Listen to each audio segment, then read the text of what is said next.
অবশেষে অগস্তি ভিলায় ঘটল সেই বহু প্রতীক্ষিত এবং বুক ফাটা ঘটনা। শয়তান সিয়ার বাবা যখন রামের সাথে দেখা করতে অগস্তি ভিলায় পা রাখলেন, তখন প্রথম দেখাতেই তাকে আঙ্কেল বলে পা ছুঁয়ে প্রণাম করল আমাদের মিষ্টি মেয়ে চিকি। কিন্তু পরম মমতায় মেয়ের মাথায় হাত রাখতে গিয়েও কেন থমকে গেলেন সিয়ার বাবা? আর নিজের আসল জন্মদাতা পিতাকে সামনে পেয়েও কেন পরিস্থিতির চাপে তাকে বাবা বলে ডাকতে পারল না অসহায় চিকি? অন্যদিকে দাদিমার দেওয়া সেই মরণ চ্যালেঞ্জ নিয়ে বন্ধ ঘরে রাম যখন চিকিকে চুক্তির বিয়ের কথা মনে করিয়ে দিয়ে ধমক দিল, তখন কেমন হলো চিকির মনের অবস্থা? কিন্তু আমাদের বাঘিনী চিকি কি দমে যাওয়ার পাত্রী? পুজো ঘরের সামনে শয়তান সিয়া যখন চিকিকে চাকরানি বলে চরম অপমান করল, তখন কিভাবে সিয়ার কলার চেপে ধরে কাপড় চোপড় গুছিয়ে রাখার আলটিমেটাম দিল চিকি। হ্যালো ভিউয়ার্স, তোমাদের জন্য নিয়ে আসলাম তোমাদের সবথেকে প্রিয় ধারাবাহিক ভালোবাসি তোমায় এর 135তম ধামাকা পর্বের সম্পূর্ণ এক্সপ্লেনেশন। ভিডিওটি একদম স্কিপ না করে শেষ পর্যন্ত দেখো। আর যারা এখনো চ্যানেলটি সাবস্ক্রাইব করনি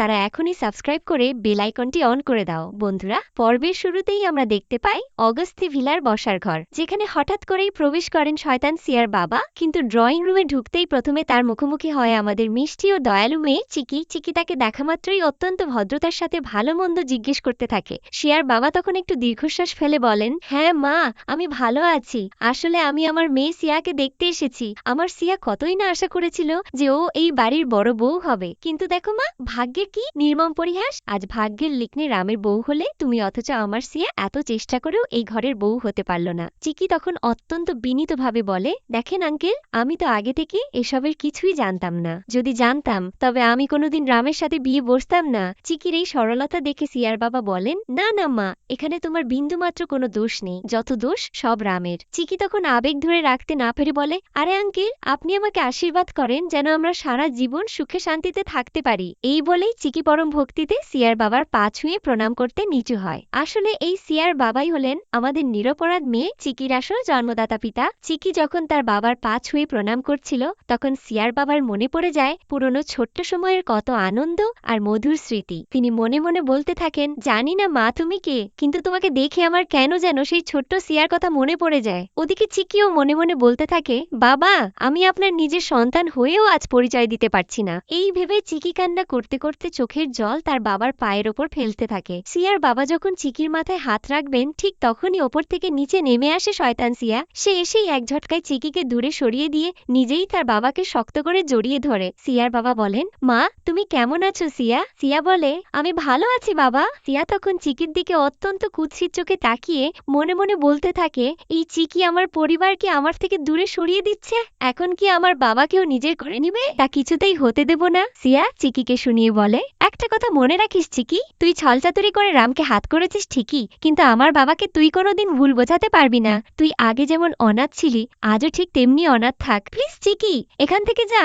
নিজের আসল বাবার সামনে এই অনাথ শব্দটা শুনে চিকির বুকটা যেন ভেঙে চৌচির হয়ে যায়। সে কান্না করতে করতে নিজের বেডরুমে এসে বিছানায় লুটিয়ে পড়ে অঝরে কাঁদতে থাকে। চিকি যখন নিজের ঘরে বসে কাঁদছিল, ঠিক তখনই সেখানে প্রবেশ করে আমাদের হিরো রাম। রাম এসে চিকির এই অবস্থা দেখে বলে, কি হচ্ছে এসব চিকি? কান্না করছো কেন?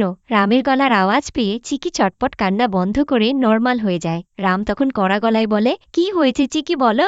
আর তুমি দাদিমার ওই চ্যালেঞ্জটা কেন নিতে গেলা? তুমি কি জানো না যে এই সিয়া কত বড় চালাকো, কি করতে পারে? জেনে শুনে কেন এত বড় চ্যালেঞ্জ নিলা? চিকি তখন বলে, আমি তো শুধু সত্যিটা সামনে আনতে চেয়েছি। আর হ্যাঁ, তুমি কি শুনতে পাওনি? যদি আজ সিয়া চলে যেত, তবে দাদিমা ওর সাথে এই ঘর ছেড়ে চলে যেতেন। এই কথা শুনে রাম এক নজরে চিকির দিকে তাকিয়ে থাকে। চিকি আরো বলে, আমি যতক্ষণ পর্যন্ত না এই সিয়ার সমস্ত গোপন রহস্য আর শয়তানি টেনে বের করছি, ততক্ষণ পর্যন্ত দাদিমা ওই সিয়াকে অন্ধের মতো বিশ্বাস করবেন, আর আমি সেটা চাই না। আমি সিয়ার শয়তানি দাদিমার সামনে আনবই। রাম তখন চিকিকে সাবধান করে বলে, চিকি, তুমি কেন বুঝতে পারছো না যে পর্যন্ত এই সিয়া এই ঘরে আছে, ঠিক ততক্ষণও তোমাকে কিছুই করতে দেবে না। তুমি ইমোশনালি কোনো ডিসিশন নিও না, পরে কিন্তু তোমাকে পস্তাতে হবে। কারণ কাল যদি তোমাকে এই ঘর থেকে বের হয়ে যেতে হয়, তবে আমি তোমাকে কোনো রকম হেল্প করতে পারবো না। আর হ্যাঁ, তুমি দাদিমার কোনো কথাই সিরিয়াসলি নিও না, কারণ তুমি তো এই বাড়িতে আছোই বা আর কয়েকটা দিন। রামের মুখ থেকে এই কথা শুনে চিকির চোখে কান্নার বন্যা বয়ে যায়। রাম ঠান্ডা গলায় বলে, চিকি, তুমি এই ঘরের বউ হয়ে আছোই বা আর কদিন বলো, মাত্র একটা বছর একটু মানিয়ে নিয়ে থেকে যাও প্লিজ। চিকি তখন রামের চোখের দিকে তাকিয়ে অত্যন্ত তেজস্বী গলায় বলে ওঠে, ইংলিশ মিডিয়াম, সত্য জিনিসটা সবসময় সত্যের আলোতেই প্রকাশ পায়, সত্যের জন্য সময় ম্যাটার করে না। চিকি রামের কথাকে উপেক্ষা করে বলে, রাম, আমি ওই সিয়ার সমস্ত কুকর্ম আর শয়তানি দাদিমার সামনে আনবই, সেটার জন্য আমাকে যা করতে হয় আমি তাই করব।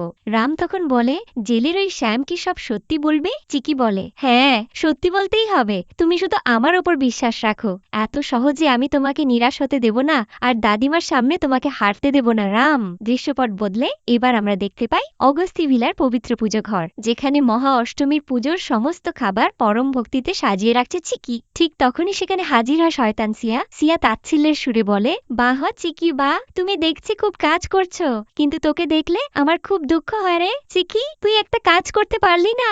এই ঘরের বড় বউ না হয়ে যদি বাড়ির চাকরানি হতিস তাহলে আরো ভালো লাগতো, অন্তত মাস শেষে কিছু টাকাও পাইতিস, আর সেই টাকা দিয়ে তোর বাপের কেস লড়তে পারতিস। সিয়ার মুখে এই নোংরা অপমান শুনে চিকি সোজা সিয়ার সামনে গিয়ে কড়া গলায় বলে, তোর যে নোংরা ক্যারেক্টার, এই ক্যারেক্টারে এসব বড় ডায়ালগ মোটেও মানায় না, তুই এসেছিস আমাকে উপদেশ দিতে শয়তানি। চিকি আরো রেগে গিয়ে বলে, তোকে আমি কতবার বলছি আমাকে উপদেশ দিস না, আর এই ঘরের লোকজনকে ধোঁকা দেওয়া বন্ধ কর। দুজনের মধ্যে তখন যেন এক হাই ভোল্টেজ ঝগড়ার সৃষ্টি হয়। চিকি তখন সিয়ার চোখের দিকে চোখ রেখে বলে, তুই কি ভেবেছিস সিয়া আমি তোর ওই দাদিমার ভয়ে এসব করছি?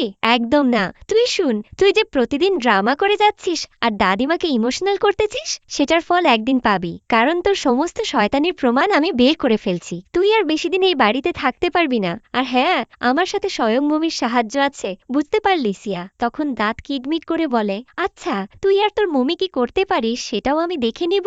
আর একটা কথা মনে রাখিস, এই সিয়া কখনো কারো কাছে হার মানেনি আর মানবেও না। চিকি তখন সিয়ার চ্যালেঞ্জের জবাবে এক মস্ত বড় হাঙ্কার দিয়ে বলে, ওকে, তোর এই ওপেন চ্যালেঞ্জ আমি গ্রহণ করলাম। আজ এই পুজোর পরেই তোর সমস্ত শয়তানির প্রমাণ আমি বের করে দেব। তোর যত কাপড় চোপড় আর লাগে যাচ্ছে সব এখনই রেডি রাখ, পরে তো এত সময়ও পাবি না। আর তুই যদি নিজে না যাস, দাদিমা নিজেই তোকে ধাক্কা মেরে বাইরে বের করে দেবে, সেজন্য আগেভাগেই নিজেকে প্রস্তুত করে নি। এই তীব্র আলটিমেটাম দিয়ে চিকি সেখান থেকে চলে যায় অদৃশ্যপট বদলে। এবার আমরা দেখতে পাই পুজোর জন্য আয়নার সামনে দাঁড়িয়ে চরম সাজগোজ করছে কুটিল মাধবী। ঠিক তখনই সেই ঘরে প্রবেশ করে তার স্বামীর রতনবাবু রতনের এই রূপ দেখে হেসে বলে ওঠে, আরে বাহ, চমৎকার, তোমাকে দেখে তো মনে হচ্ছে আরো দু চারটা নতুন করে বিয়ে দেয়া যাবে। মাধবী তখন লজ্জায় হেসে বলে, আচ্ছা, তুমি কি সত্যি বলছো যে সুন্দর লাগছে? রতন হেসে বলে, হ্যাঁ সত্যি, আর এই নাও, এটাও গলায় দিয়ে নাও। ঠিক তখনই এই ঘরের আগে অন্ধ হয়ে প্রবেশ করে শয়তান সিয়া। রতনবাবু তখন বলেন, কি হয়েছে সিয়া, তুমি এত রেগে আছো কেন? সিয়া তখন রাগে চিৎকার করে বলে, আমার এখন ইচ্ছে করতেছে চিকিকে গলা টিপে মেরে ফেলি। এই চিকি আমাকে ভেতরে ভেতরে খুঁড়ে খুঁড়ে খাচ্ছে। রতন তখন সিয়াকে আরো একটু উস্কে দেওয়ার জন্য বলে, আরে বাবা, আচ্ছা সিয়া, গতকাল যে লাগেজটা রেডি করেছিলা সেটা কি গোছানোই আছে নাকি, সব খুলে ফেলেছ? রতন তখন সুর পাল্টে বলে, তুমি যে শ্যামের সাথে দেখা করার জন্য জেলে গিয়েছিলে সেটা তো সত্যি নাকি? আর এই সত্যি কথাটা যদি আজ ওই চিকি প্রমাণ করে দেয় তবে কিন্তু এই ঘরে তোমার কোনো ঠাঁই হবে না। সিয়া তখন অহংকার করে বলে, তোমরা কি ভাবছ আমি ওই চিকিকে ভয় পাই? একদম না। এই ঘর ছেড়ে যদি কাউকে চোখের জল ফেলতে ফেলতে যেতে হয় তবে সেটা হবে ওই চিকি, আমি না। এভাবেই এক চরম উত্তেজনা আর সাসপেন্সের মাঝে শেষ হয় আজকের এই ধামাকা পর্ব। বন্ধুরা, চিকি তো দাদিমার এই মরণ চ্যালেঞ্জ গ্রহণ করে নিল, কিন্তু এবার আমাদের মনে কিছু মস্ত বড় প্রশ্ন উঁকি দিচ্ছে। গুন্ডা শ্যাম কি আদেও আজ এই অগস্তি ভিলায় এসে সিয়ার বিরুদ্ধে সব সত্যি সাক্ষ্য দেবে? নিজের আসল বাবাকে দেখে চিকি যে কান্না করলো সেই সত্যি কি রাম কোনোদিন জানতে পারবে? আপনাদের কি মনে হয়? জলদি জলদি আমাদের কমেন্ট বক্সে লিখে জানান। ভিডিওটি ভালো লেগে থাকলে অবশ্যই একটি লাইক দেবেন এবং সুন্দর একটি কমেন্ট করে আপনার ভাইয়ের উৎসাহ বাড়িয়ে দেবেন। আর আগামী পর্বের সব থেকে ধামাকা আপডেট সবার আগে দেখতে আমাদের চ্যানেলটি এখনই সাবস্ক্রাইব করে বেল আইকনটি অন করে রাখুন। দেখা হচ্ছে খুব তাড়াতাড়ি পরের ভিডিওতে। ধন্যবাদ।